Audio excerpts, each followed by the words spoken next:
Okay, welcome to another class on vocabulary that I would recommend for the IELTS writing exam. Now, this vocabulary is tricky, and you want to make sure that you know how to use these correlative conjunctions.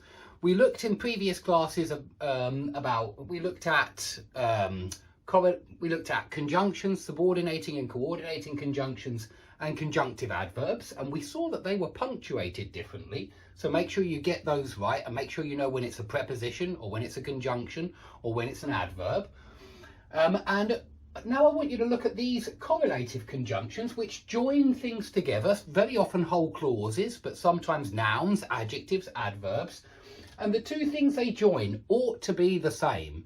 And the idea is that when you're making a comparison, and all of these are fantastic for comparisons, when you're making a comparison, you need to compare like with like. And so you ought to have a similar grammatical structure in the X and Y part.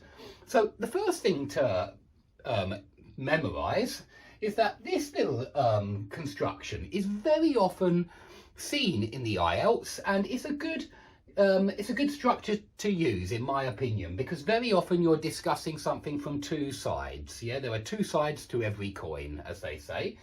And so you might say something like this right at the beginning of the essay in your introduction.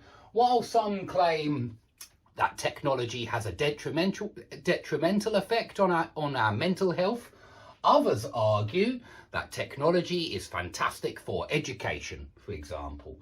Yeah, and so you can put two different things in there, and they are that clauses. They're subordinate clauses because they're the object of the verb claim and argue.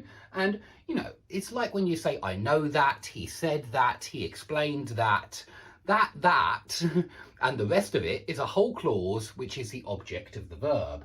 And so, yeah, while some claim that technology is detrimental to our health, others claim it benefits our education system or something like that. Okay, so it's a nice comparison to use. You need a comma in the middle, and it's because you're starting with the subordinating conjunction while. And if you memorize these phrases, they sound good in your essays. And it's a discursive essay, so that's one that you can certainly use. And here are some more, and I don't suggest that you use all of them in your essay. That would start to sound quite weird. But certainly one or two of them, I really do recommend that you use them in your essays. So here are some examples of some of these being used. When you're expressing